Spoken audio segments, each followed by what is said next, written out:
Hello, good afternoon, good evening, good morning. Hi, Jody. How are you? Thank you so much for joining me. I really appreciate it. Hi. I'm so glad you guys have joined me. Thank you. This is my first live on Watch Me Build Social. And I've been live so many times on my other channel, I can't even count. And yet, for some reason, I'm nervous. I'm so nervous about this live, and yet I go live all the time.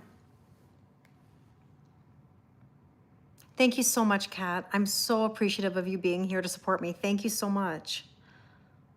It means a lot. You all know how much I love my other channel, Kelly Lorraine 111. Watch Me Build Social has been in the making for a while, really. It's all about me teaching what I've learned the last 5.5 years of building my other channel.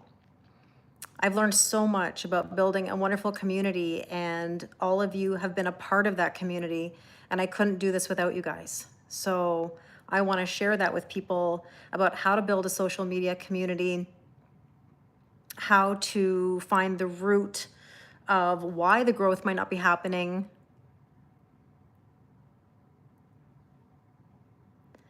What made me want to start this? It's really interesting. Great question, Jody. So this channel really started with me thinking about my dad.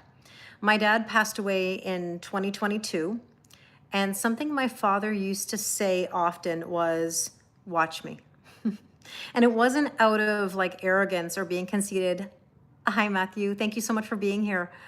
It was the fact that my dad would come home with these business ideas, and he would say to my mom, "Lorraine, I'm going to build a house."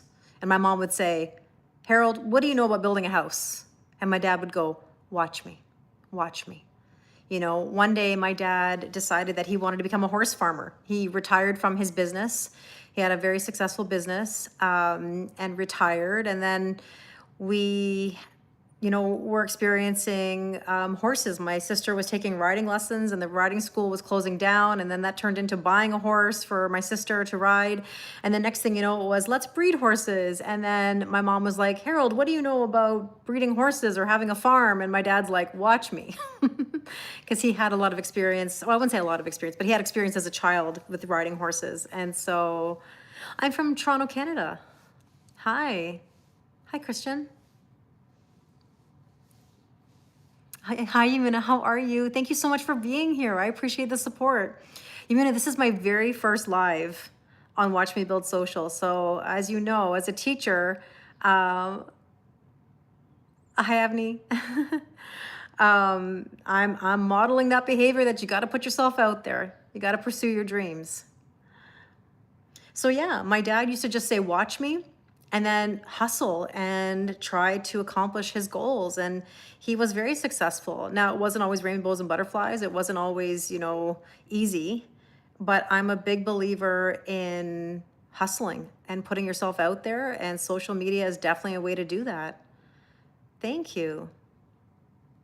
Navi, thank you. I really appreciate it. So that's how I started this channel. I was thinking about what was going on with my other channel, Kelly Lorraine 111, and at a certain point, I hit a ceiling in my social media, which means that I hit a plateau. And I don't know if any of you have ever experienced that. I'm very fortunate that I have over 175,000 followers on 4 different platforms. And on my TikTok, which was my original channel, I hit a ceiling at around 105,000. My channel wasn't growing. I couldn't figure out how to make it move. And so what ended up happening was I started asking questions like, why? Why is that happening to me? It must happen to other people too. And then I started thinking about the amplification gap, which is the topic of my channel. And some of you might be wondering, what does that mean? What is the amplification gap? It's basically the gap between mid-tier and elite creators. In a $250 billion industry, which is social media, only 4% are making the money. Only 4% are making $100,000 or more. And so there's got to be a reason for that. And that's because structurally, the platform turns the knob. And so I started thinking about why this gap exists. How can I close that gap? How can I get amplification? And yeah, I basically just said, there's something about this that just doesn't sit with me. When you look at the elite creators, what is it about elite creators that's different than mid-tier or beginner creators? And I basically discovered that if you were to look at all the elite creators, and you can name all of them all you want, you know who they are. What do they do? Hi, Erica. You made it. Thank you. You're new? Manasa, thank you. Like, think about the elite creators. They have creative directors, graphic designers. They have a whole team, a whole network of people. Also, they support each other. They're constantly sharing each other's posts. So when we say who are the elite creators, and you're saying you don't know who they are, think about the creators who, oh, thank you, I appreciate the subscribe. Think about the people who have millions of followers, right? And so those are the people that have endless budget and networks. And so when my other channel was at 105,000, I started thinking about, I want to do interviews. I want to do podcasts. I want to amplify. And I couldn't figure out how to get there. Because really the internet is filled with two sides, I guess you could say. The elite and beginner. And they don't make a lot of content for people in the middle. Exactly. But here's the thing. They didn't go from 0 to 1 million. They didn't. But here's the issue. Think about it. Do you see content out there from mid-tier creators? Like, I'm just really curious because you see a lot of beginner content. You see a lot of high-ticket coaching. But where do you see stuff that amplifies mid-tier creators? So a mid-tier creator is somebody who's kind of sitting in the middle. They've got a reasonable amount of success, but they can't break through to the next ceiling. Oh, you're in Palermo. Nice. I love Italy. Thanks, Doc Holiday. Appreciate it. So yeah, I've just come to the conclusion that there's not a lot of content for mid-tier creators. And as somebody who has built 4 platforms, over 175,000 followers, I've learned a lot in these last 5.5 years about how to grow a channel. And what I can tell you is that there is a structural gap. So that's that mid-tier and elite difference. But then at the same time, there's a personal gap. And so when you have the personal gap, that's the limiting beliefs. And that's where I work with people to find the root of the issue. So on my other channel, I've been doing coaching now for 5.5 years, personal, professional, spiritual, you name it. And there's always a limiting belief there somewhere from childhood or from previous experiences. And so this is something that follows us into our social media. So the energy we have when we're making content, it can be seen and it can be felt by people. So you've got 332 subs. That's amazing. So Sophie, what are you experiencing right now in regards to your growth? What's the biggest challenge? Oh, thanks, Joanna. You liked the interview with Nico. I'm so glad. What was it about Nico's interview? I think Nico's amazing. That interview, we talked a lot about needing clarity. And I think that's the thing about social media is that we tend to make a lot of content, but we don't always have clarity. We think we've got to just produce content, video after video after video. And yeah, you got to pump stuff out, but there's no point in pumping out content if you don't have a central truth. And so that's something that I've been very clear about in my channel. My channel is Watch Me Build Social. I'm here to build social media. Like I said, I've already built, my other channel across 4 platforms successfully. And so I think that, we've got to sort of look at the way we're building our channels. So you had 100, then your channel got 200 from one video, but it's gone down and is very slow now. So why do you think that is, Sophie? I'm just curious. Oh, thank you, Manasa. I appreciate it. Thank you for your kind words. Why do you think your channel has slowed down? Now, keep in mind, the algorithm of social media goes up and it goes down. You're going to have days where you're going to feel like you're doing well, and then you're going to have days where it slows down. And I would say this, short-term pain, long-term gain, short-term gain, long-term pain. And the reason I say that is because I think there's this idea that you're going to pop on social media and it's going to suddenly take off and you're going to have success overnight. And honestly, social media is a long game. It's not something that's just going to shift. And even if you do get a viral video. Let's say you do. You make something that just like it hits, right? Okay. Well, that doesn't necessarily mean that you're going to get a ton of followers either. Okay. So Joanna just said, you just summed it up, wanting to break it all down to find its truth. Exactly. And I think the issue is that a lot of people don't know their central truth. And I'll share an example of that where that happened for me. So on my other channel, and you'll hear me say this a lot probably, but my other channel, Kelly Lorraine 111, it's a spirituality based channel. Okay. And whether you identify with those themes or not, it's not the issue. It's about how a channel grows and develops. That channel, it took me putting out the content, going live, building my community, right? It's a long game, and I'm very pleased that I've built an amazing online family. Okay, like I have an amazing online family of people who support me, and some of you are here with me today, and I really appreciate that beyond belief.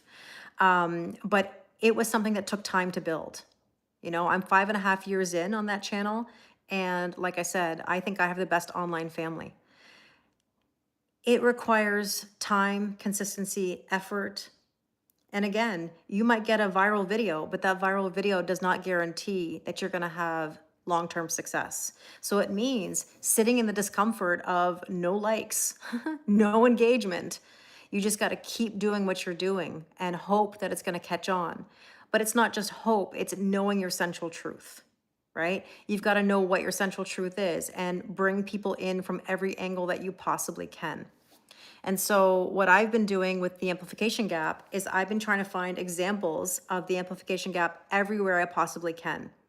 And an example, I already talked about social media, how there's a gap between mid-tier creators and the elite, okay? That exists, that's a structural gap. But it happens in TV shows, it happens in the music industry, and it happens in sports. Right now, we've got the World Cup going on, and what's everybody talking about? Reffing. Why are some teams getting penalized, other teams not? Why is it fair for this team and not for that team? Okay, those are structural advantages. I don't know if any of you watch Big Brother or Survivor or other competition reality shows, but it's actually the same type of thing, right? So I'm a huge Big Brother fan. The season just started last night. And right off the bat, episode 1, we already have an example of a structural gap. They brought back 3 previous players from Big Brother and Survivor. So Angela Murray, who's been on Dr. Phil, Price is Right, Big Brother. I mean, she's already a known asset to the network, right? So they know she's controversial. They know people will watch. It gives her an advantage. Rick Devens from Survivor, he's been on the show twice. He was actually a co-host of the official Survivor podcast with host Jeff Probst. I mean, come on, that's proximity capital right there, meaning you have proximity to the host of the show and the network, which means they brought him on Big Brother. And then they brought on Dee, who is a Survivor winner, and she is now on Big Brother. So you've got 3 people who have absolute structural advantage over everybody else. Because why? So spoiler alert for those of you that watch Big Brother, or if you haven't seen the episode, only 3 people are eligible for the first head of household. And they are people who are considered elite players, which means they already have a structural advantage, okay? And I don't know if any of you have any questions about social media or the amplification gap, but please ask me your questions. If you're struggling with your social media or you're looking for the root of what's going on, please let me know. I'd love to know your questions. It really helps me with my own content even. Who's my favorite artist, Vanessa? Like, you mean like musical artist or creator?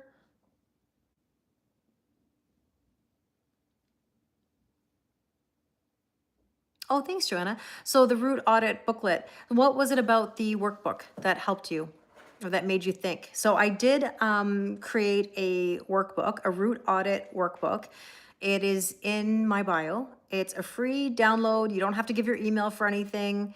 You basically take a look at your content and audit it.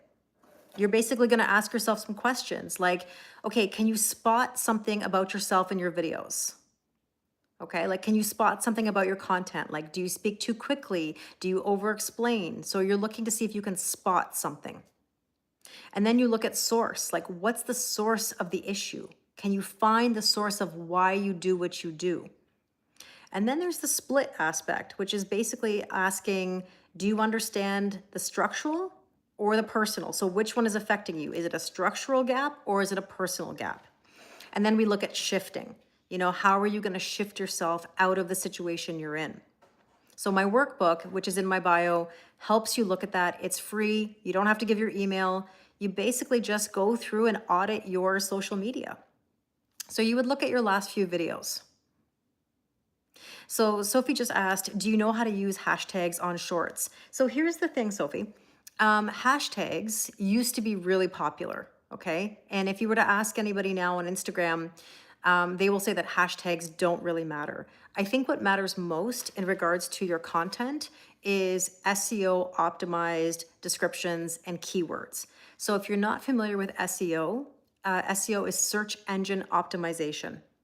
So it means that when you make descriptions for your videos, you're going to describe that video as best you possibly can with the keywords that go with your content or that may be found in your videos. So you're getting ready to film some videos and it helped you while researching other videos to apply your own experiences. That's great. And when you do look at the videos, you're going to look again to reflect.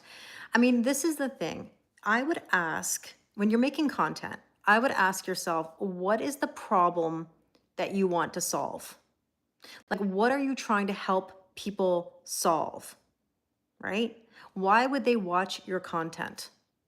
Do you have a central truth?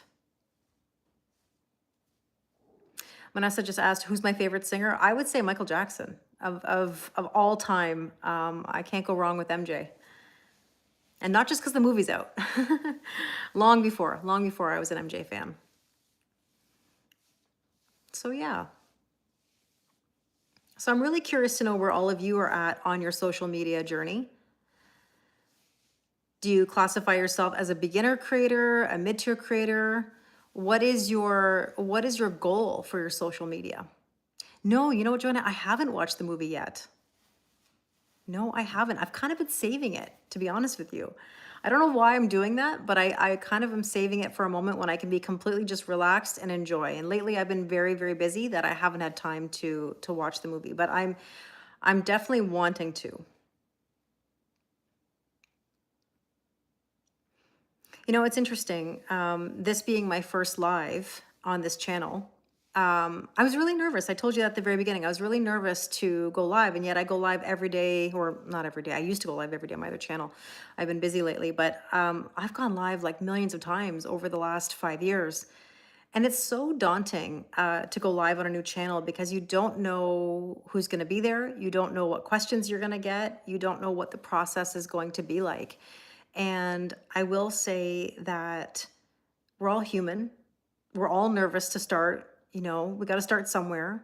And even though, like I said, I've got a really beautiful online community on my other channel, building something new is daunting and nerve-wracking because you have to believe in yourself. You've got to put yourself out there. You've got to be willing to sit in the discomfort, you know? Yeah, there might only be a few people in the live right now, but that's okay. I'm okay with that. I'm okay if it's only a few likes here and there because eventually in time, things will get better. And I do believe, again, like I said earlier, this is a long game. Definitely a long game. If any of you are thinking, you know, that we're going to change the world overnight or, you know, make social media viral overnight, yeah, you might have a viral video, but the channel is about longevity, right? What's my favorite MJ song? You know what's interesting? I mean, I love Smooth Criminal, but Dirty Diana. There's something about Dirty Diana that I love, love, love, love. But I love all of them, to be honest with you. What's your favorite MJ song? I love that you're asking me these questions. I'm definitely open to questions. If anybody has questions about social media, or about how to grow, or struggles that you've been having. Yeah, you too? That's amazing.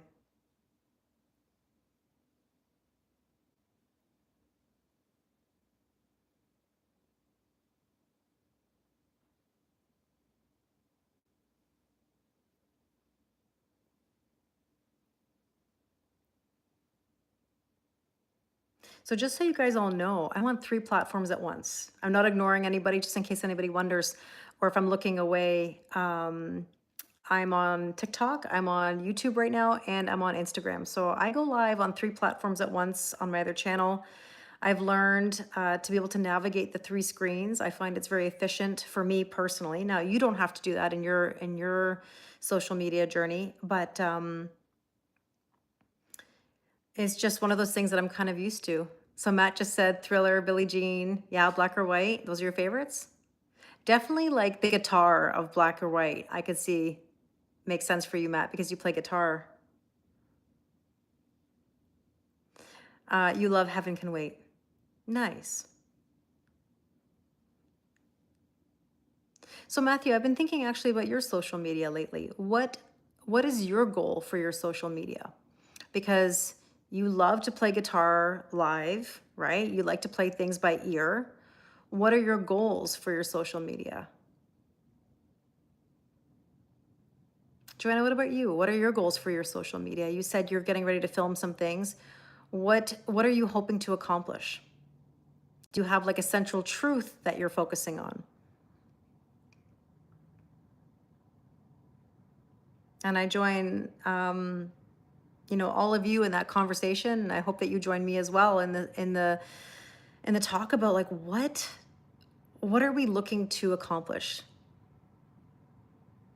What do we want out of our social media? Because here's the thing, social media is a great way to be social and connect, right? But at the same time, social media is morphing into what's called interest media. And so that means it's not always about who follows you anymore or how many followers you have. It's about what you're interested in or what they're interested in. And so, as long as you're making content that brings people in different doors, that's going to be the key moving forward. So that's why I was saying, with the amplification gap, I'm looking for every example that I can find, whether that's on social media, that's in sports, music, television. I see it in Big Brother. I see it in Survivor. I see it in tennis. I was watching Wimbledon the other day, and there's exact examples, them closing the roof, earlier during the Djokovic match instead of waiting when I think it was a Sinner match why didn't they stick to the same rule or the same timing? Why is it different for one player versus another? Why do the elite players get advantages on Big Brother, but yet the beginner players or the everyday people, why do they not get an opportunity? And I don't know if any of you guys have felt that in your own personal life, but it exists. It exists on every level. I think sometimes we just don't realize.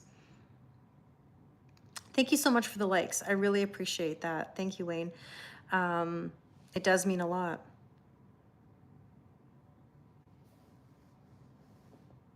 So Matt just said, you do it for your own fun. And well, if the coaching and help is there, then you will accept it. Yeah, I mean, that's what my channel is all about, right? It's all about, being in this together and learning from the experiences together. Because social media is something that is a unique experience for everybody, but we can all bring something to the table. I'm here to kind of rally the troops. I want people to network together, just like the elite creators do. They're always reposting each other. They're always supporting each other. And that's the thing. It's like reality TV. Do you ever notice on reality TV, like if you watch Survivor, the people who are at the top, they're always sticking to each other. Like they always stay with each other. They support each other. The people who are in the middle, they kind of flip-flop, they're always sort of going back and forth and they don't stay consistent. And this is what I want for social media. Like I want us, to stay together and to repost and share and help each other with like genuine support. So Joanna just said, I pulled the Band-Aid off and dropped 4 out of 10 new songs on Facebook. You wanted to see what reaction input I would get. It really made me feel amazing to share my love and passion with people. And so how did it go, Joanna? What did people say?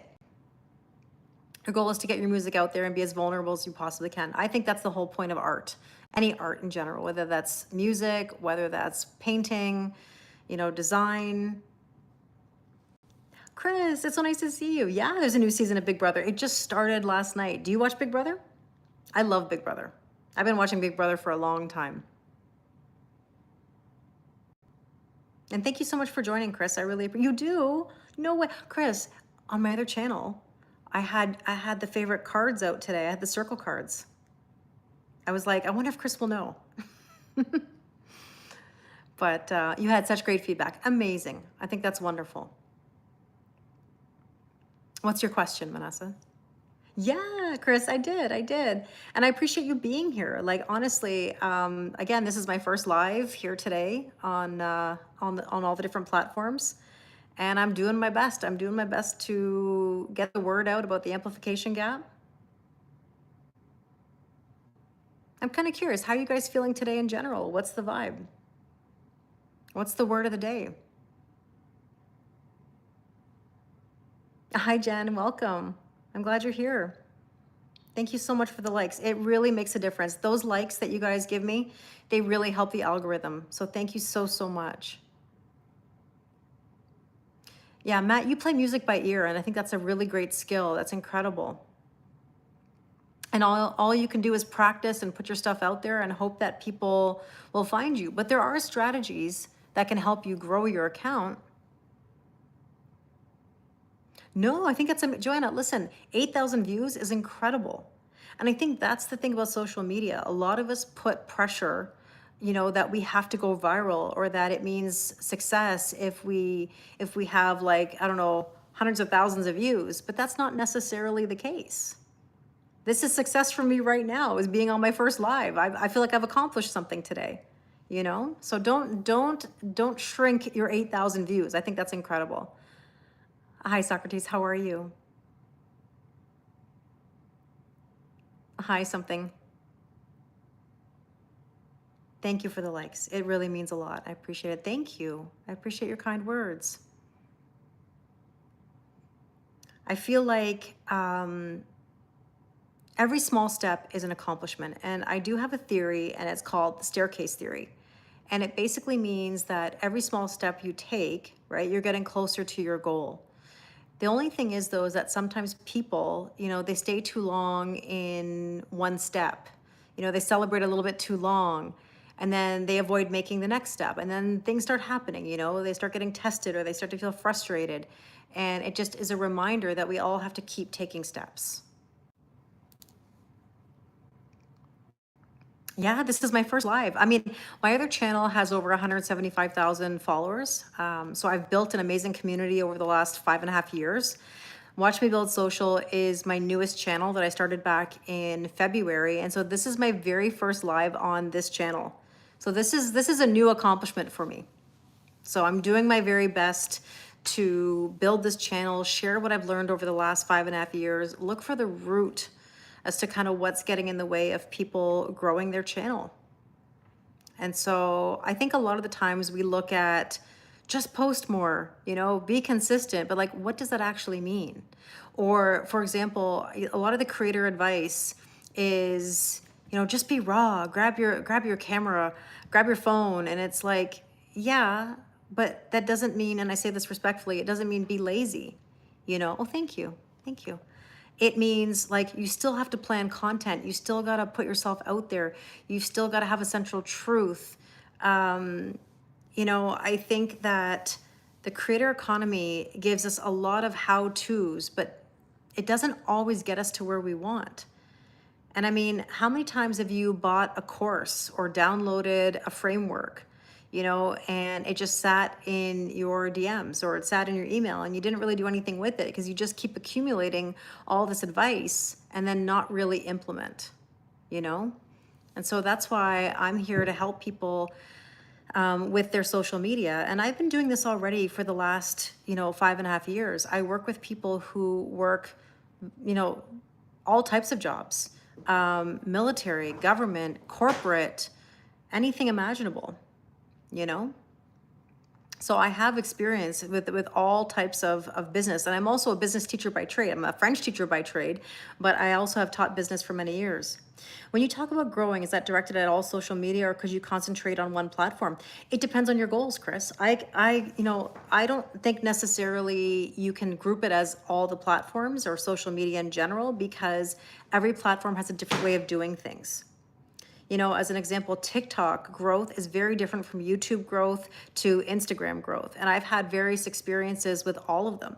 You know, when I first got on TikTok back in 2021, I went from 0 to 100,000. Oh, my kitty cat's just jumped across the table here. My TikTok account grew from 0 to 100,000 followers in 1 year. You know, I grew very, very quickly. And yet, interestingly enough, it was my Instagram that was very slow to start. Hi, Janet, how are you? And so, because it was so slow, I kind of wondered, like, why? If my other channel is growing so quickly, or my other platform's growing so quickly, why not this one? I'm well, thank you. How are you? So, you know, my experience on TikTok was actually very quick. Then my Instagram was quite slow, and my YouTube was kind of non-existent at first. And then what ended up happening was a friend of mine kind of inspired me, because he was working on his YouTube channel. And I said to myself, you know what? I really need to get my YouTube channel going. And so now I've grown my YouTube channel to, like almost 30,000 subscribers right now. So I've had a lot of experience on different platforms. So every platform is different. Chris just said, I've always wanted to do children's content on YouTube, but it's daunting and I don't know that it's worth it. Well, Chris, we can talk about that. I can help you with that. But I mean, let me ask you a question. When you say children's content, what do you mean? Let's start with that. Like, what do you mean? What does that content look like? I'm well, thank you. You're good with customer service and help people. You are, Matt. Absolutely. Oh, thanks, Janet. I appreciate your kind words. You know, I think,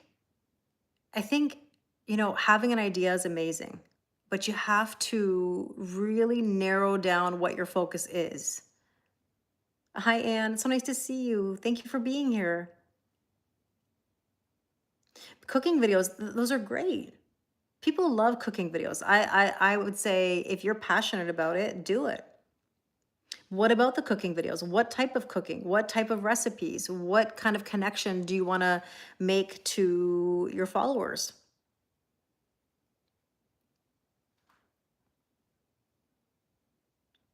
Like, I think any kind of content can be profitable. I just think it's the way in which we go at it is what matters. So you want to make animated shorts, games. Schools are actually using YouTube content at lunch. Yeah, they are. I mean, I'm a high school teacher by trade, right? So I see my students on a lot of different sites. Now, it may not be, the ones that you're referring to, but I can tell you that, yeah, you're right. YouTube content is important. So the question is, Chris, who are you aiming that to? What age group of students?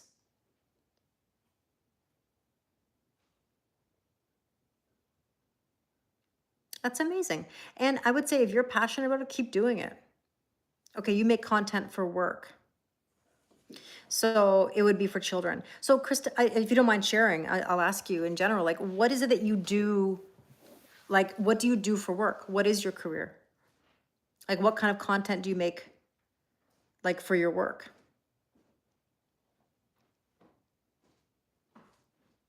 Vanessa, I can't do that, unfortunately, because music is like copyrighted. So I can't play music in the background of like YouTube and Instagram.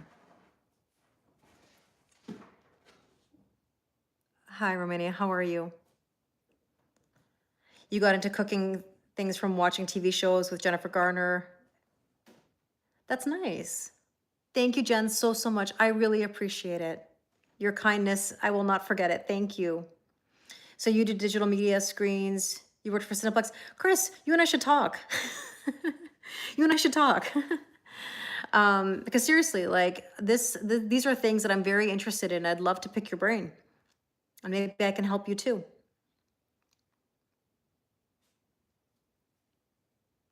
Yeah, you can use non-copyright. So like if you're saying like non-commercial music, right? Yes, you can.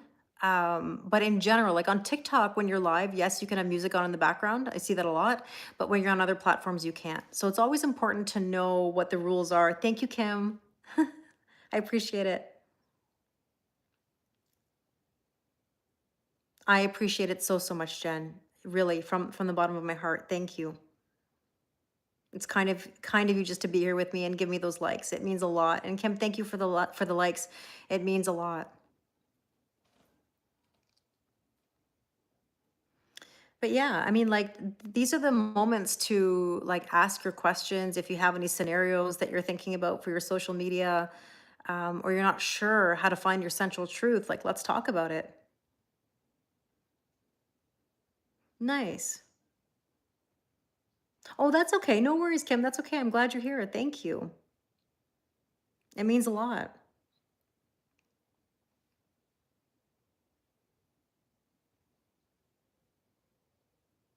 I did. And so I'm live on Instagram, on YouTube, and TikTok right now on Watch Me Build Social. So Kim just said, is it better to have a website and everything ready before going live? So that's a really interesting question. So Kim, here's the thing about Watch Me Build Social. I actually don't have a website set up for Watch Me Build Social. Now, obviously for Kelly Lorraine 111, I do have a website. Hi, Pauline. Thank you so much. I appreciate you being here. I do have a website because naturally I'm a service provider. I still am for Watch Me Build Social, but I did things a little bit differently this time. It doesn't mean that I won't have a website, but what I did for Watch Me Build Social is I built a landing page. And a landing page was very easy to make. And it has like a link to my email. It has, a way to connect with me so that I could send an invoice if we're doing sessions together. And yeah, Daniel, I personally, I would love to do that for sure. That's on my list. So like I said, on my other channel, I have a full website, invoicing and everything. On this channel, because it's so new, I'm working towards that. Yeah, it could be like a link tree, or I use Tiny Site. Oh, I'm so glad, Chris. Yeah, you're interested in the psychology of media, specifically cognitive load study. So yeah, and that's what Watch Me Build Social is really about, actually. It's about looking at the structural gap that we see between mid-tier and elite creators. Because here's the thing, the platform turns the knob, right? The platform determines who gets seen, and you might not realize that. Okay. I think a lot of people think that you can just go on social media and you can become viral and people are just going to find you. And that's not necessarily the case. Okay. So what I mean by that is there's a podcaster right now that's been talking about YouTube and its biggest creators. Okay. And the claim is that a major creator has been losing views because they're not being shown as much. And that could very well be because the platform is trying to bring in new people. Right. So as an example, if you look at someone like Mr. Beast, by the way, has like over 39, I don't know what it is right now, but at the time I last looked, they had 39 million followers on Facebook alone. If you think about a creator like that, you can only monetize them so much. Like you can only make so much money off of a creator. I mean, they have their own brand deals. They're making money beyond the platform anyways. So when you've exhausted, right, those creators, the platforms have to bring in new people. And eventually, so do you agree with that, Daniel? Do you think Mr. Beast is losing views? Because that's been the report. I don't know if that's true because I don't know the analytics, but there have been accounts that have been saying that, or podcasts that have been saying that. And I do find it really interesting because if now the platforms are turning the knob towards other creators, then that tells you that it's a really good time to, get your social media going, because I think that there is a space for mid-tier creators to really amplify. But again, it's a tough gap to close, but it's not impossible. So I think,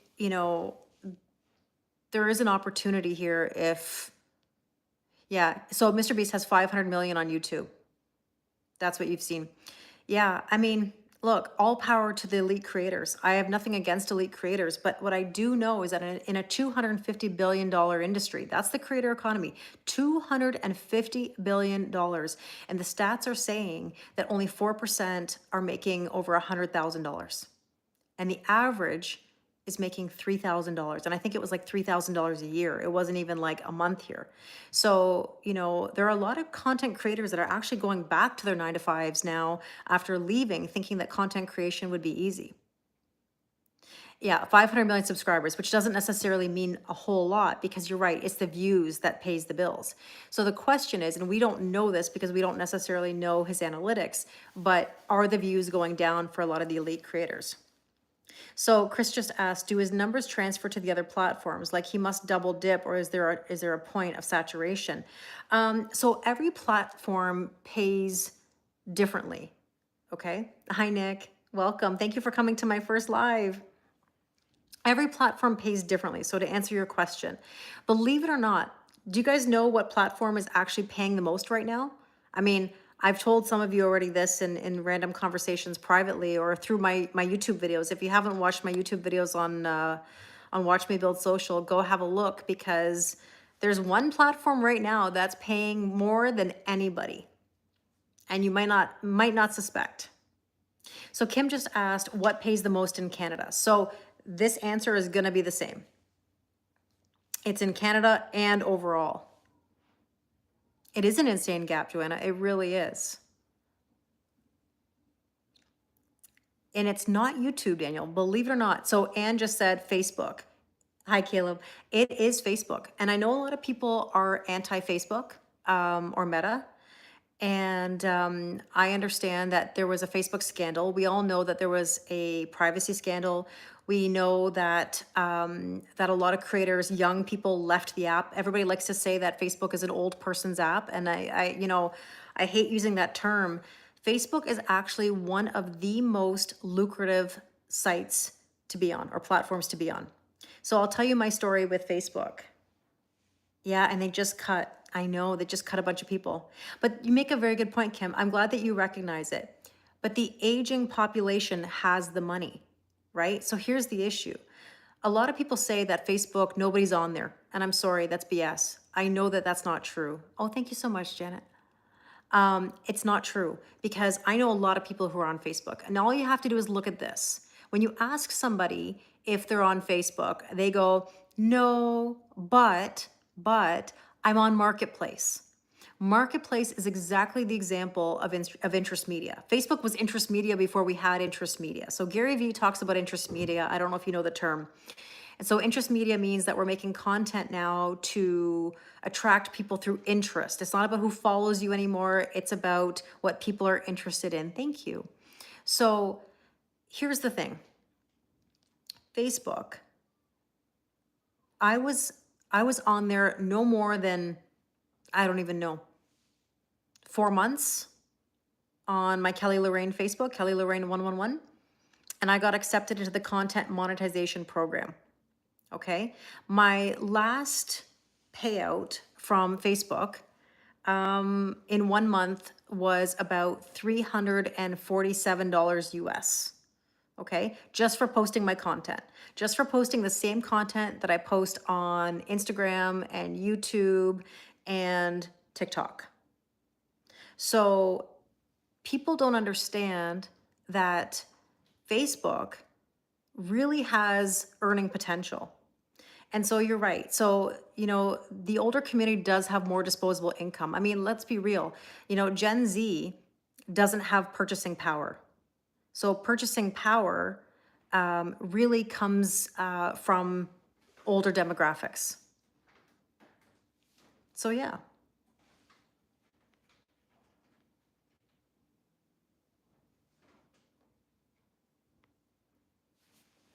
Hold on. There we go. I appreciate you guys. Thank you. So yeah, Facebook is probably the most lucrative right now, but there are a lot of people who are against Facebook, and they have issues with the company themselves, and I understand that. It depends on the person, but they are definitely paying the most. So, and sorry, clarify that for me. Your friend and you do stuff for M&M. When you say M&M, what do you mean M&M? They disagree. They get their orders, but they don't get much in monetization. I don't know what that means. Like on Facebook?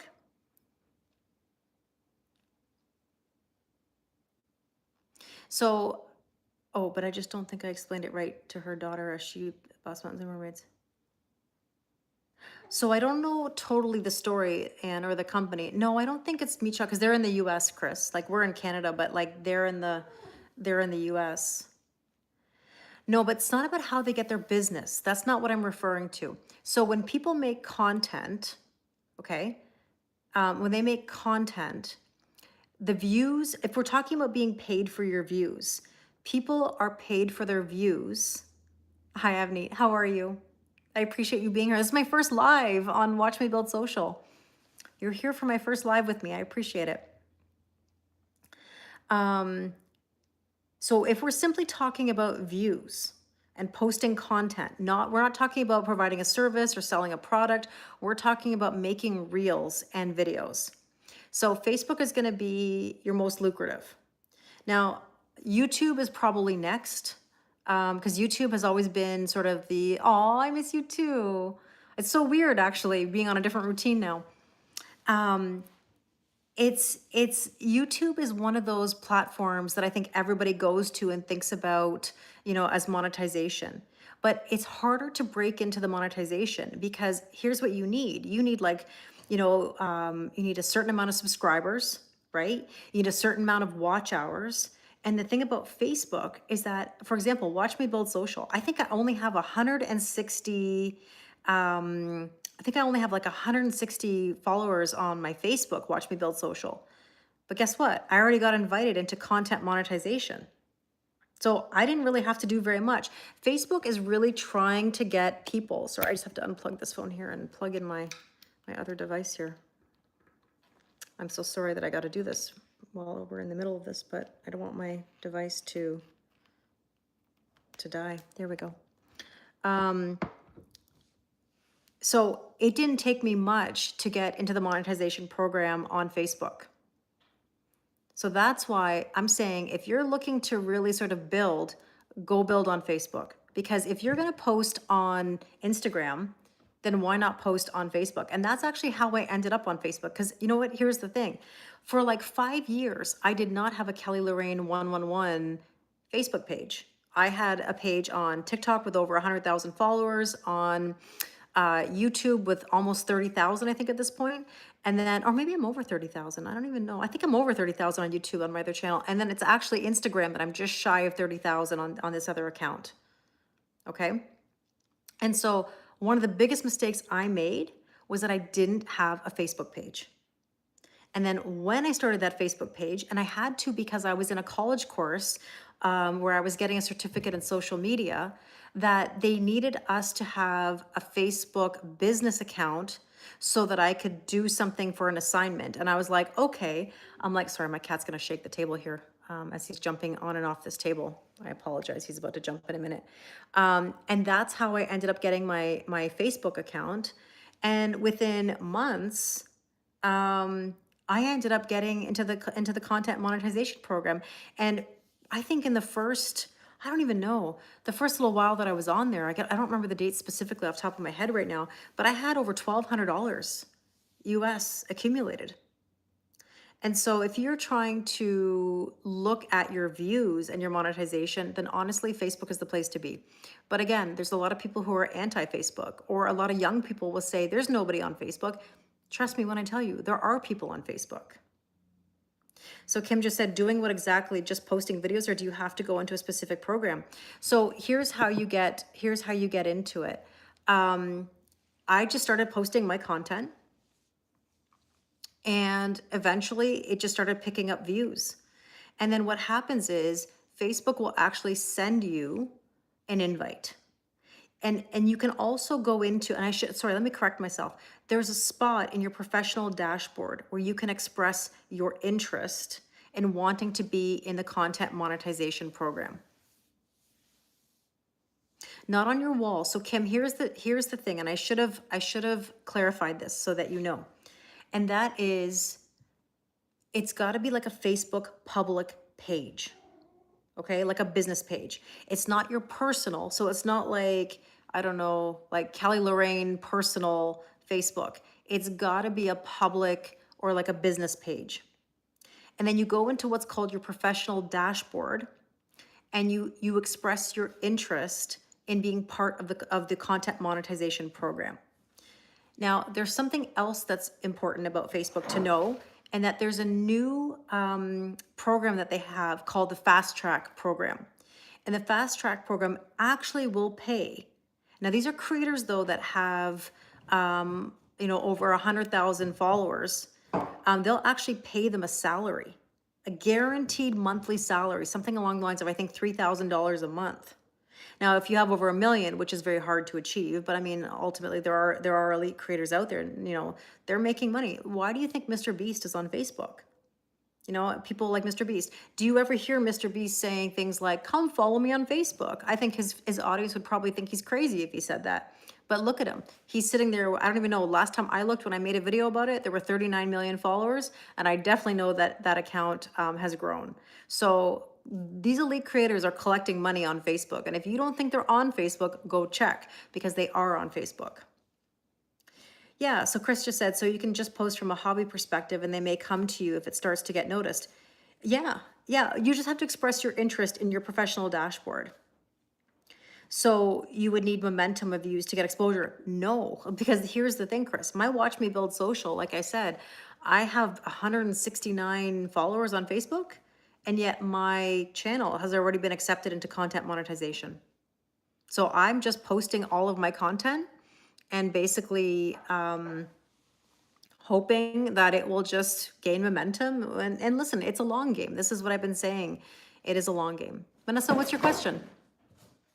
What's your question? I know you've been asking for a while, but we've been in deep conversation here about like content monetization. I got 2 kitty cats that are getting into a fight in the background, which is like typical of when I go live, because I don't know if any of you have pets, but the moment I want to do something, on camera or filming or whatever, my cats have to be in the middle, Yeah, exactly. So Chris, here's what I do. And it depends on the person and what platforms you choose to be on. I choose to be on, okay, so I'm on TikTok right now live, I'm on YouTube, and I'm on Instagram.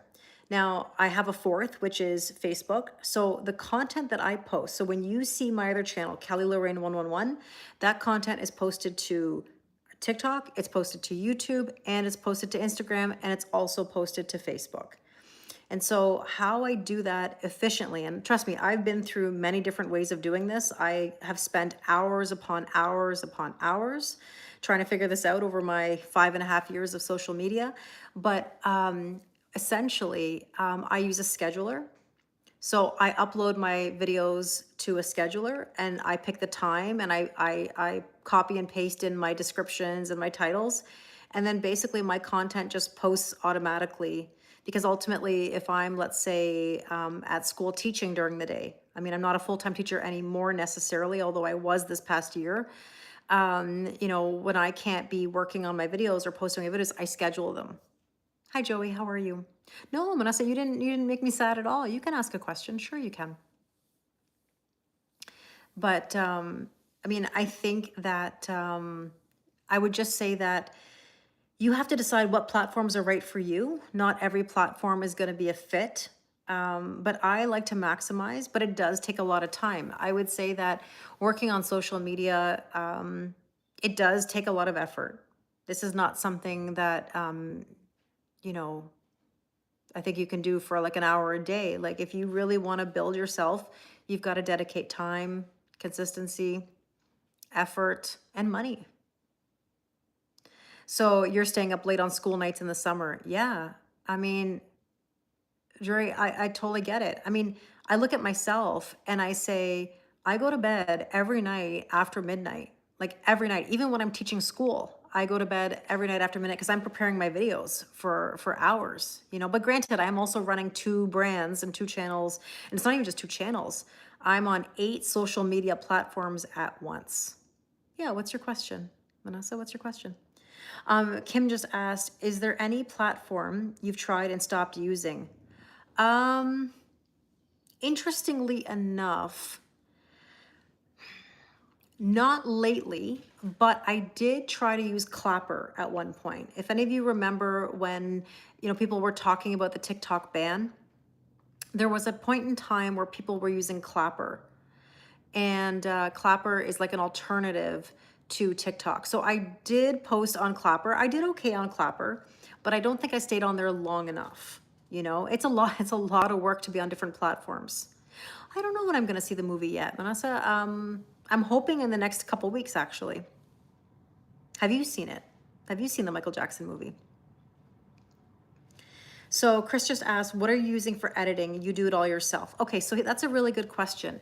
This is what I've been doing. My long form YouTube videos, I hired a videographer and with an editor, and that handles all of my editing for those long form videos because I wanted to make more professional style videos because I was like, look, if I'm gonna do this, I wanna do this right. Now that doesn't mean that I can't, go raw or do like, random videos here and there. I mean, there's something to say for that as well. I mean, we all know that, videos that are too polished don't always do well, but that doesn't mean they can't do well either. I think there's definitely something about what is your style, Yeah, Clapper didn't take off that much. It did, but it didn't. You're right. You deleted it a while ago. Totally understand. So when it comes to like my editing, now here's the thing. On my Kelly Lorraine account, Kelly Lorraine 111, there is no editing. There is no editing because the nature of my videos doesn't require any editing at all because it's a spirituality channel and content. So that's not something that I ever edit. That's me, that's authentic in the moment. Now, if you're talking about like my shorts or my reels for Watch Me Build Social, when I do take different takes, where like I do, my intro and then I stop and then I make another section and then another section, I use the Edits app with Instagram or even TikTok, the in-app editor. I mean, you can also use CapCut. The only thing that I would say about CapCut is that I think the phone version was typically easier. It took me a while to understand how to use CapCut on the desktop or on my laptop because I have to be honest, at first it was not very clear. I didn't find it very user-friendly. However, I've definitely gotten better with using it. So I think it just requires time, and playing around with the program. But if you're talking about like the professional videos, I mean, they're using like DaVinci Resolve, or Premiere or Premiere Pro. So, and essentially that's the, I guess you could say that's the thing. If you have that skill, then great, but I don't have, those skills myself personally. And that's why I hired a videographer and editor.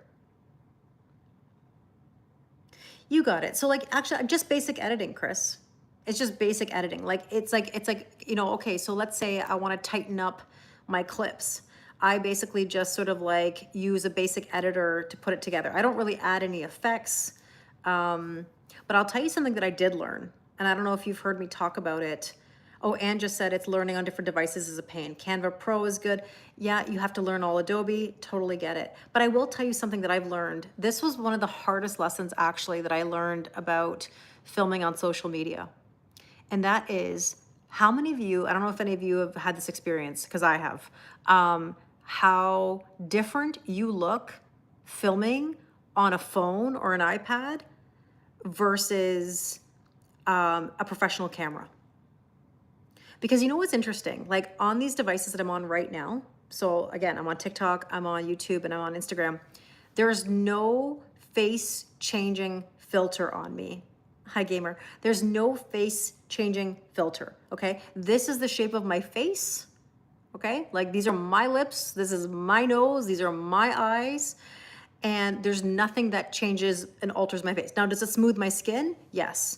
Do I look very tanned right now on Instagram? Yes. Am I actually this tan? No. But my face is my face. Here's the thing. Yeah, you can see the difference in yours. Exactly. And so here's the thing about a professional camera. When when we're filming my YouTube videos, okay, it's all about where the camera is in proximity to you. It has to do with camera angles. And that's my face too. And it's so interesting to see how it's your face. It's my face, but on a professional camera. I remember the first time I saw my videos and I was like, I feel like this doesn't look like me. And they're like, there's a distinct difference. And we really had to sit down and talk about this. There's a distinct difference between how you look on a professional camera versus your phones.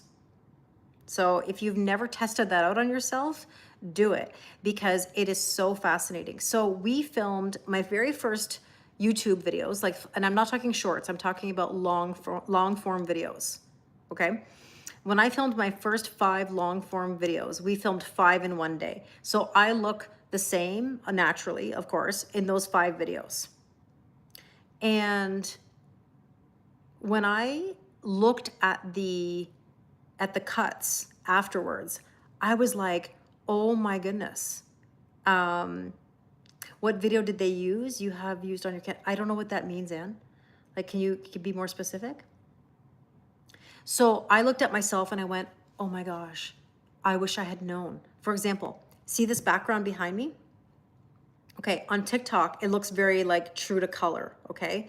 Because they look a little bit more golden, a little bit more tanned on YouTube and Instagram. But if you were to look at how my hair blends into the back and into the paint, so when we filmed with all the lighting and all the stuff, I basically, oh, hold on. There we go. I basically felt like my head and my hair melted into the back wall. And I was like, oh no. I'm like, that, if I had known that. But again, hindsight, right? And plus, I love my videographer and my director of photography. I mean, they're amazing. But they're also, you know, they will admit to you, as males, they never thought about the things that I would think about as a woman on camera. So like when my hair was tucked a certain way or was blending into the back wall, they never really thought about the fact that that would be an issue, right? I don't know what brand they use. I'll have to ask Ann. I'll ask. And so there were things, and here's another thing that I wasn't a fan of, and this is not them necessarily, although we did fix it later, was the eye level of the camera. So as an example, when you see me talking on these devices, I like the way my eye level is. I find I look better when I'm looking more straight on or even down into the camera. Whereas I found myself in those first videos that I filmed that I was looking up, and I didn't like the angle of my face looking up. And so that is something that we talked about in one of my YouTube videos. One of the videos we did was called Watch Me Film Social, where I sit down with my videographer, with my director and director of photography, and we talk about the things that we experienced, you know, that first day, and then how we changed it for the next shoot that we did. And that's where you can see in those next videos, you can see how different already it looked. And it looked better. The lighting was better. The eye level was better. My hair was better. It just, and then look, here's the thing. This is all about learning. It's Kim, I'm telling you. Kim just said, how crazy how an angle changes everything. It so does. Hi, Ryan. It so does. Because another thing, and I know this might sound very superficial, but when they tell you that the camera adds 10 pounds, let me tell you, the camera adds 10 pounds. 100%. There's a reason why they say that. So Anne said the chin angle on any device is about. So when you say the chin angle, are you talking about this angle, Anne? Because believe it or not, that angle is not appealing for me. And there's actually like a science. I don't know if you guys know the science of like selfies, about how people take selfies. Now, I hate to make this about gender, but they say typically that women take selfies looking up, right? And men tend to take selfies looking down, because one can show power and dominance and the other can show submission. And so if you were to, so that you would kind of like equate that to masculine and feminine energy, not gender, but like the energy of something, right? Of the filming. And so I noticed that for me personally, I actually look, I think I look better when I'm looking into the camera more straight on or looking down a little bit, even though, you know, that might be considered a little bit more of a masculine point of view, which again, it's not about gender. So don't misunderstand me on that. It's just an energy. It's a way of psychology and a way of looking into the camera. And so for me, I noticed in my first videos that I didn't like this angle on me. It just didn't look right. So Chris just said, do all the professional aspects translate or matter when they get posted to lower quality video format? I'd have to ask that question to, you know, my crew, but I would say that I do think that details matter. I really do, because I can see it in my videos. I can see it in my videos. And I look at it like this: if every video I make gets better the next time, then I've done something right. And we're never going to start with perfection. It's never going to be perfect. We're always going to be learning. I mean, that's the teacher in me, like lifelong learners, right? It takes time. At least that's why I usually do it, and I feel like it's my best angle. So you feel like you know your best. I mean, that's the point. Everybody, I think, knows their best angles, right? So Anne just said, in the art of photography, there's specific chin angle. It makes me look thinner for sure. So you mean like looking, you're saying looking up. And it's funny, for me, looking down. And again, it just, I think it depends on one's shape of their face, ultimately, even body, right? Different angles. We all know that certain angles can make us look a certain way. Yeah, it's like a tilt.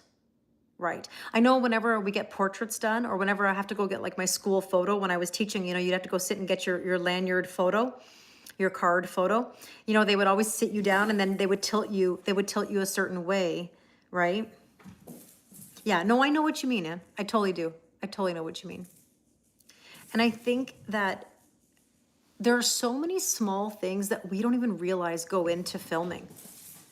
And that's why, like, it was a big shock for me after doing that first day of filming, that when I saw myself, because like I'm looking at myself in the camera right now, and this is how I see myself. Like when I go on Zoom and I'm doing client sessions, this is how I look. Like, this is how I look. Oh, thank you, Vanessa. Yeah, my cats are playing in the background. But when I see myself on the professional camera, I definitely see more weight in my face. I definitely see different angles that matter. And look, that's me. Regardless, that's me. And I own that. I mean, it is what it is. But we all have our things. Kara, I'm well, thank you. How are you? Welcome. This is my first live, Kara, for Watch Me Build Social. So Daniel just said, the best way to see if your video is good is if you can watch it without getting bored. Well, you know, that's an interesting comment. I'll say this. Naturally, when we watch our own videos, we're going to be interested in the topic. So I don't know, you know, we're not going to be bored of our own stuff. But I do think that retention, you're right, is really important. And one way that we can look at that and figure out if people are bored or not is to look at data. And I recently filmed an interview with someone who is a former head of growth, you know, works in brand marketing. I mean, is like a data, you know, a data expert. And I have to say, like, it's made me think about the data of my videos to see what's going on. What can I tell from the numbers, you know? Oh, that's okay, Kara. No, I'm on Watch Me Build Social right now. This is my first. So Kara, you've been with me for a long time on my other channel. This is my very first live on Watch Me Build Social. So I appreciate all of you being here with me. It definitely means a lot. And I love the questions. Thank you so much for asking me those questions and, you know, talking about different things that we experience on building social media. So if you have any other questions, please let me know. I love talking about this topic.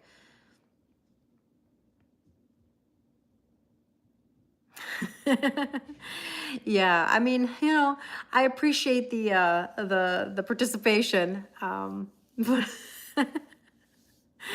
YouTube. But here's the thing. No, it's okay, Vanessa. It's okay. But I'm going to tell you something kind of funny, actually. And this is something that I don't know if everybody realizes about going live. So as I keep repeating, I'm live on all three platforms right now all at once.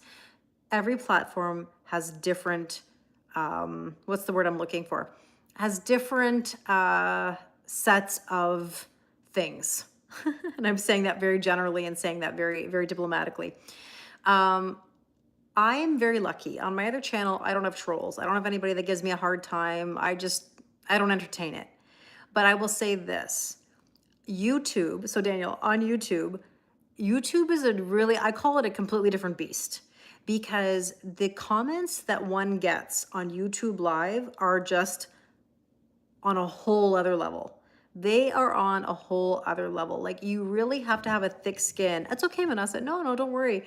Your comments are actually are very tame compared to what could be. And so I would just say that YouTube is a platform where if you're not used to it, you can get a lot of comments that would probably shock you. And I know I have some friends who are big creators. I can think of one in particular who has, you know, at least a few 100,000 followers, and she always tells me how going live on YouTube is really difficult because she gets so many trolls. And you know, it depends on the person, it depends on the channel, and it depends on how you handle the trolls. For me, honestly, I'm not bothered in the sense that, you know, you're not going to get a reaction out of me, so to speak. But yeah, I mean, YouTube is definitely different in regards to comments than other platforms. Chris, thank you so much for being here. I appreciate that so much. Yeah, and I would love to have you in my live again, and I'd love to pick your brain about some ideas. I think that's great that you have that experience. I didn't know that's what you did for a living, and so I appreciate that. I would love to chat. So thank you for being here. You know, all of you that are here with me now, it really does make a world of difference, and I'm so appreciative. I'm excited about this journey. I'm very passionate about social media. I agree with you, 100%, Daniel. 100%. Like Daniel just said, the best way to handle a troll is to just not react. The troll will scroll to another live, or better, yeah, time them out. 100%. And here's what I've learned. I mean, if you didn't know this about me, I've been a high school teacher technically for about, at this point, I think 22 years. And I have been working in, of course, classroom management the entire time. And I'm very lucky that I don't have trolls. And the reason is because I don't entertain it. It's like I think trolls are looking to get a reaction out of you. And so for me, it's not something that I engage in. So yeah. But again, everybody's different. Everybody handles things differently, right? Oh, I got a kitty cat that is, listen, you. This is bold. He was about to just walk right across. But yeah. Do I play Minecraft? No, I don't. But I know a lot of people do. A lot of my students do. But yeah. Oh, sorry, I had a call try to come through. Hopefully it didn't mute the sound on YouTube. Sometimes when a call tries to come through, it mutes.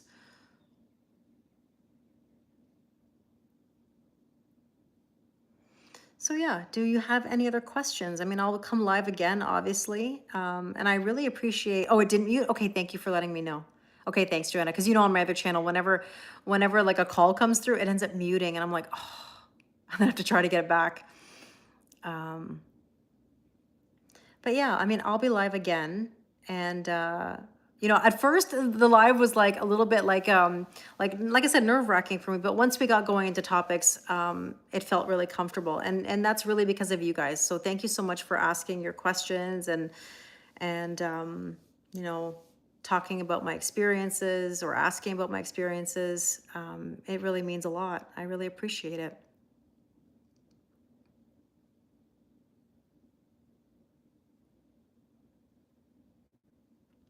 So are there any other questions? Just thought I'd ask before I go. I'm happy to stay on and answer anything or talk about anything. I'm glad you learned some things. Thank you, Anne. I really appreciate it. Thank you, Kim. That's so kind of you.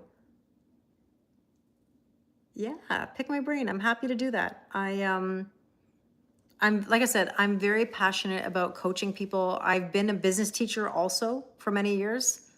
Jose, how are you? It's so nice to see you. Jose, this is my first live on Watch Me Build Social. Jose is my head of security on my other channel, on my YouTube channel. We were just talking about the amount of comments one can receive on YouTube.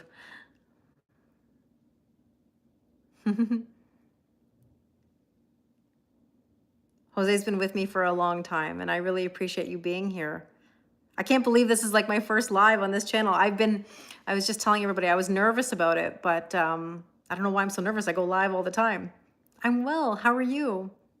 It's so nice to see you. No, I'm so glad, Anne, you were here from. This means so much to me. Like I will never forget. I will never forget that, and it means, like I said, it means a lot. I really appreciate the gift, Kim. That's so kind of you. Yeah, Jose, what's new in your world?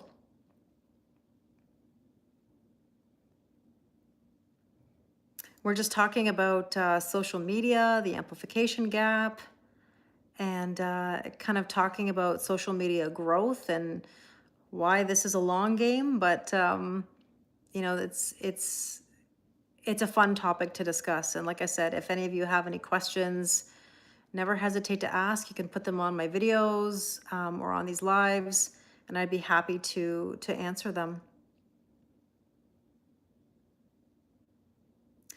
What type of video do you think is more popular? So, Kim, I think it really depends on the niche as well. That's something to consider. And when I say niche, you know, it's funny. The word niche is kind of out at this point because it's not so much about a niche, it's about what's your central truth. So if we're looking at the type of video you're making, as in like, what would be the subject area of the content? I think a lot of popular videos are get ready with me's, you know, a lot of yapping videos, they call this. Hi, Talofa, how are you? I think a lot of like yapping videos are popular. The only issue is that now we're seeing an oversaturation of yapping videos. Like we're getting a lot of the same, like copycat type videos. So like I don't have a microphone in front of me, but like imagine this is my microphone. Like the videos where people are like sitting there with their microphone. Yeah, it's nice to yap to the camera. And like of course there's a time and a place for like a talking head video, right? I don't always do that kind of content where I do a little bit more formal style. But to be honest with you, that's me authentically. That's not me just trying to be super polished. That that actually is me. I like that style for me, but I can understand why people would say, "Oh, you look formal," or you know, loosen up a little bit. And I totally get that. You know, yeah, Jose, I'm gonna do that. You're my head of security. Jose's officially my head of security for both my channels. I'm very fortunate. What do I think of AI being used in content creation? Okay, so there is this word that comes out a lot right now. It's called AI slop. And I'll tell you how I feel about AI. I think there can be a place for AI, but it really depends on what we're talking about here. And I'm going to give you an example, Daniel, and you see if this resonates with you. I think there's a lot of people who feel like they want to make AI channels, like faceless channels, and monetize from. And I get it. I get it. It makes sense. That's not the kind of AI that I'm really into.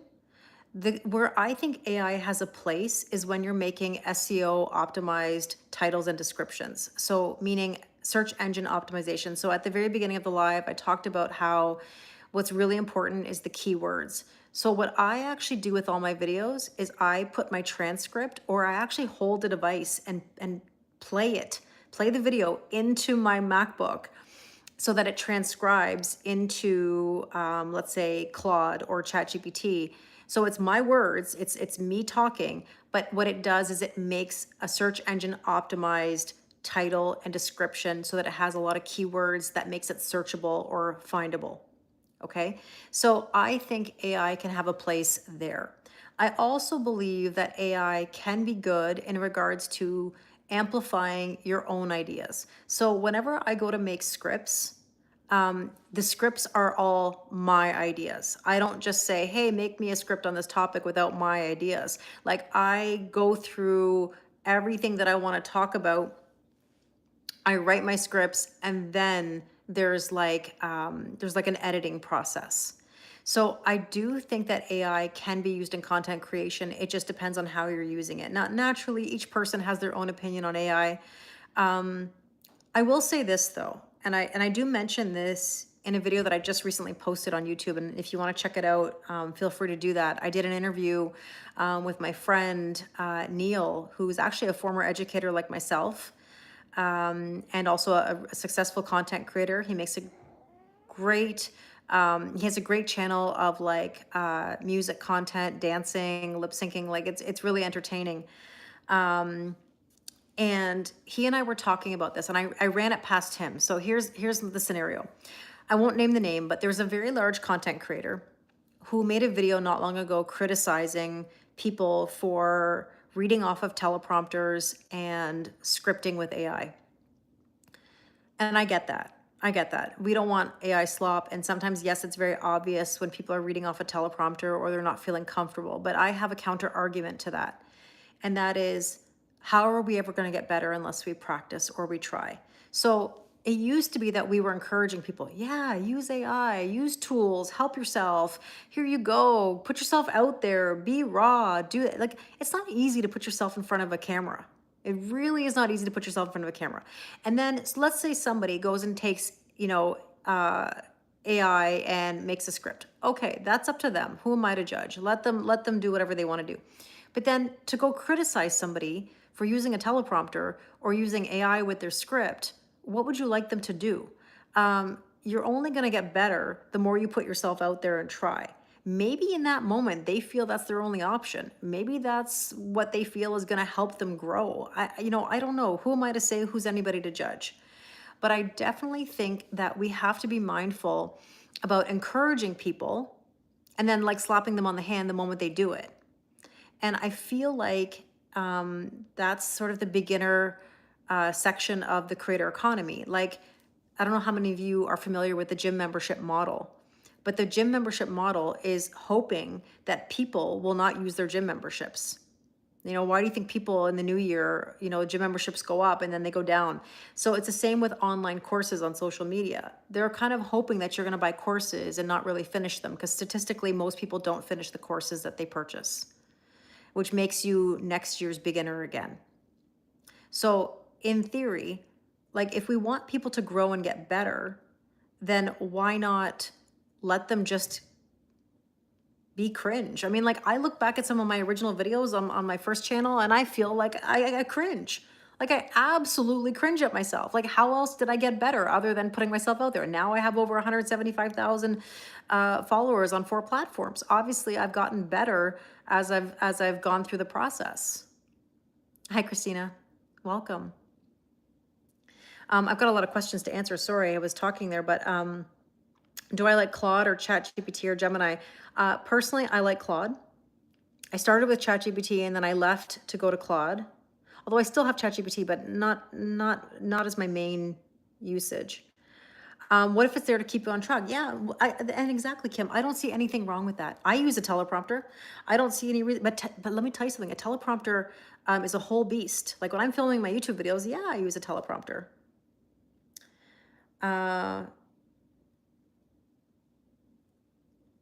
You were being too generic with content, is what you're saying. Well, that's the thing. We can't be generic with our content. We need to have a central truth. And that is the thing that most people don't have. So, like, this is the thing. When we hear creator advice saying, pump out that content, be consistent, like, put out 10 videos a day. Yeah, okay, pump out content, but there has to be some sort of central truth to it. It still has to have some quality to it. You don't want to just put out anything, right? So I think Claude, yeah, Daniel, you think Claude is the smartest. I do, but I will only say this. Always ask your AI for its highest level of agency, meaning question it and say, is this your highest level of agency perspective? Because oftentimes it'll come back to me and say, Well, if I'm honest, no. And then like, I'm like, what? I'm like, why didn't you just give me that in the first place then? Like, I don't understand why I have to press you for this. So sometimes your AI is not giving you your highest level of agency. So you've got to be mindful that you don't just have to accept whatever it gives you.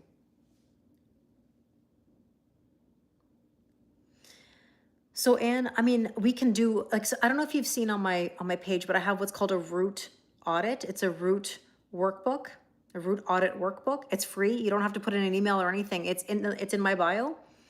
And I go through the 4 stages of the root audit cycle. And it's like a checklist for yourself, like rarely, sometimes, or often. And I give 5 scenarios for each section. And so the first section is spot. So you're going to look at your content and you're going to say, am I talking too fast? Does it look like I'm reading off of the teleprompter? I appear nervous. Okay. Those are just some examples. And then you go to source. What's the source of the issue? So believe it or not, we all have limiting beliefs or things that have followed us from childhood. Okay. Oh, sorry, you're writing notes. Yeah. So the first word is spot, where you're looking at your actual videos for like the visual cues. Okay. And then the second S is source. Like, what's the source of it? So, for example, if you were a child and somebody told you that you talk too much, or that you don't have anything important to say, or you were shushed a lot, or you were not picked for group work, or you weren't called on in class by your teacher. I don't know, I'm just making up random things. Those limiting beliefs can follow you into adulthood naturally. And let's say you want to be a content creator, but you believe that you've always been silenced or shushed, and therefore you don't totally emote or express on camera. So we're going to look at what can we spot in your videos. And then we're going to look at so spot it, source it, look at what the source of it is. And then we're going to look at the split. Now, the split refers to the amplification gap. So the amplification gap is when we see a structural or a personal gap. So for example, elite creators, $250 billion industry, as I keep repeating, only 4% are making over $100,000. Okay, that's a structural gap. How do I close that gap? So sometimes you can make great content, but you're not getting views because the platform just isn't showing your stuff. Okay, you're just not getting amplified. You might make great stuff. It's like, think about this. How many people do you know are amazing singers that will never make it in the music industry? How many people do you know who are great actors who move to LA who never, ever become an actor? Okay, so that's called a structural gap, right? So I was talking about Big Brother earlier, and right now on Big Brother, on the first episode, they brought back 3 elite players from Survivor and Big Brother, and they're the only ones eligible to be head of household this week. So right off the bat, they got a structural advantage over everybody else. And that's basically setting up the show to have a structural gap between the elite and the mid-tier or beginners, right? Hey, Mike, how are you? Welcome. I appreciate it. Thank you so much. It means a lot to me. And so once we determine what is structural or what is personal, because, for example, that limiting belief that you have about yourself that comes from childhood, that's personal. That's something you can control. Structural, you can't totally control. There are ways we can try to close the gap, but you have more control over the personal than you do the structural. So sometimes maybe it's just a limiting belief that's actually getting in your way. So my root audit will actually look at what is the situation. Is it structural or is it personal? And then the last thing we look at is shift. So with shift, it means, again, now that we've identified whether it's structural or personal, we can now shift. So let's say it was a personal gap, then we need to look at what the root of that is, like why, again, what's the source of it, try to work through it together when we're coaching and discussing, and shift out of that old energy and into the new. And something that I've always asked, and many of you who know me from Oh, sorry, Instagram just paused for a second. Many of you know me from my other channel, and I have a lot of Kellyisms that I use. I always ask, are you in the old or are you in the new? And this is the $1,000,000 question in so many ways, because Kelly of yesteryear would do this, Kelly of today would not.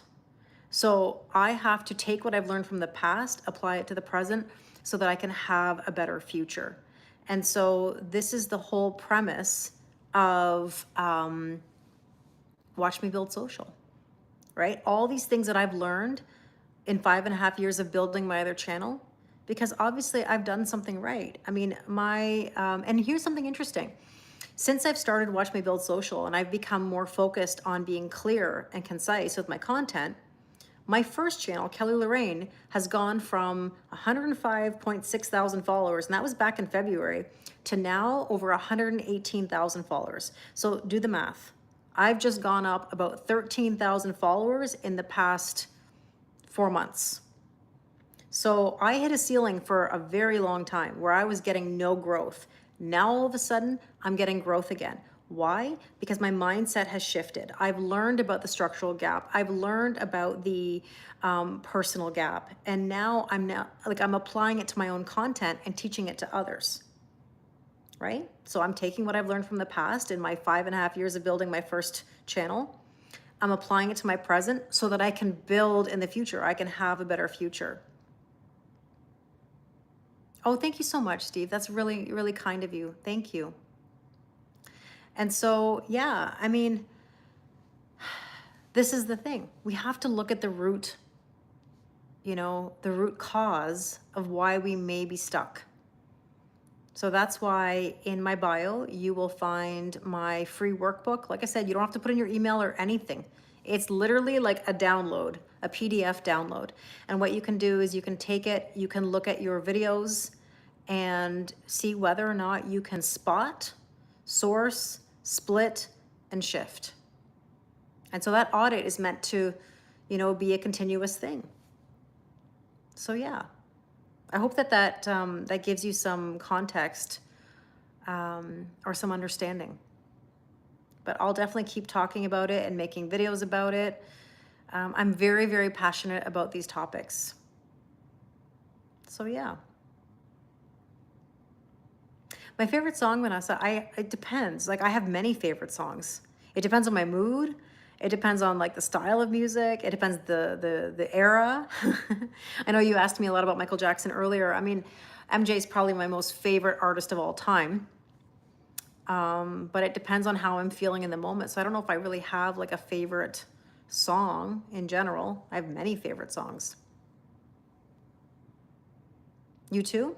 Nice. Nice. So hopefully, Anne, that like answered some of your questions. And like I said, go take a look at my free PDF. And I love coaching. I love coaching people with their social media, with their personal lives. And there's always a connection between personal and professional. And so if someone's professional life is starting to struggle, it's likely because of the personal life. And when someone's personal life is struggling, there goes the professional eventually. Yeah, so go to the link in my bio, Anne, and Watch Me Build Social. It's right there. All you have to do is just download the workbook, and you can do the audit. It has all the information there. Yeah, you can write me an email. I do get a lot of emails, but don't worry, it's all good. It's all good. But yeah, that's kind of what I've been working on. And I don't know if you guys have any other questions, but thank you so much for spending this time with me. Okay. I know what you mean. It's okay. It's all good. It's all good. But I really appreciate you guys spending some time with me and getting to know each other even more on this topic. Got to start somewhere, right? We've got to start somewhere. So yeah.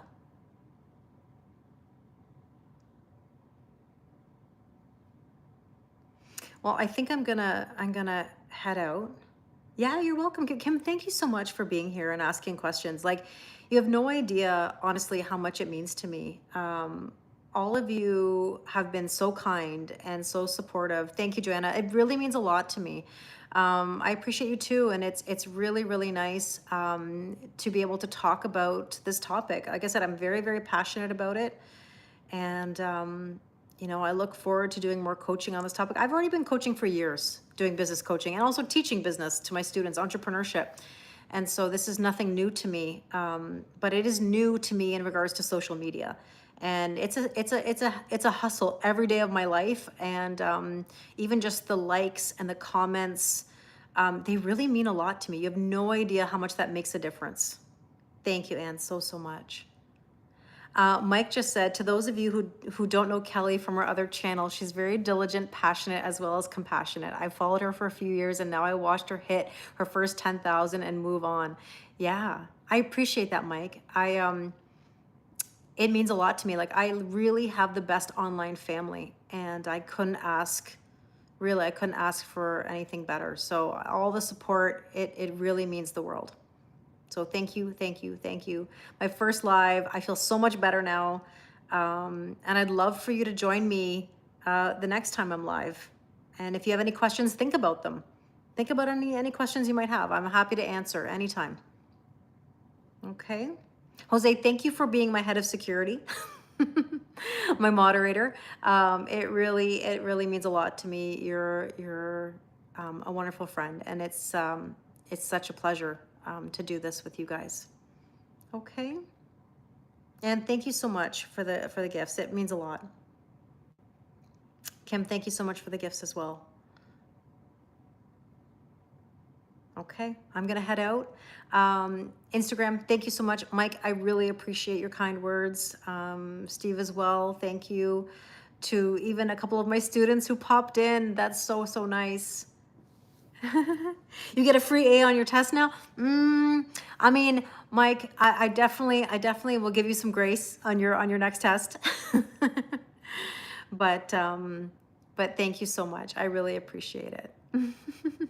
All right, I'm going to say goodbye to Instagram first. Thank you, thank you, thank you. I wish you a wonderful rest of your day, and I'll see you soon. Take care. Bye. Okay, YouTube, thank you, thank you, thank you for your time. Daniel, thank you. Manasa, thank you. Joanna, thank you. Jose, thank you. It really, like I said, does mean a lot to me. Yeah, and it is Mike. Yeah, no, it's Mike. It's Mike from our other channel, right? Thank you, Joanna. Have a wonderful evening. I really appreciate all of you. It means the world. Again, Jose, thank you, thank you, thank you. Manasa, have a wonderful rest of your night. Daniel, thank you for your time with me earlier. It means a lot. Okay. Okay. Okay, bye.